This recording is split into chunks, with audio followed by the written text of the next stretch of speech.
Ito yung ginagawa ko pag gusto ng amo kong mag-swimming. Inilabas ko ang lahat ng foam dyan para sa kanilang upuan. Yan lagi ang ginagawa ko pag may gustong mag-swimming dito. Kung matapos na sila mag-swimming, kukunin ko naman yan lahat, itatago, ibalik sa lagayan para hindi madumihan. Para bukas, kung may mag-swimming man, at least walang alikabok. Punasan lang kung mayroon mang dumi.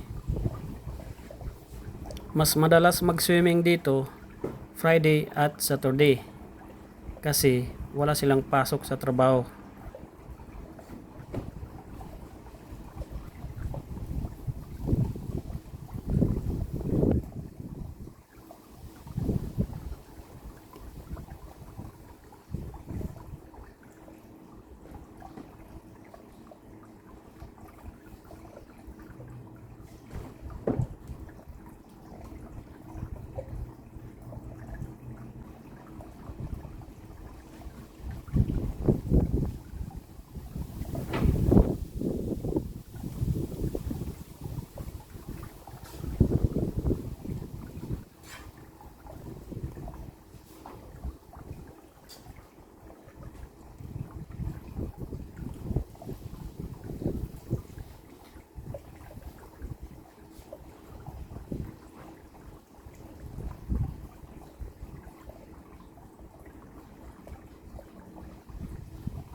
Ganito na siya guys.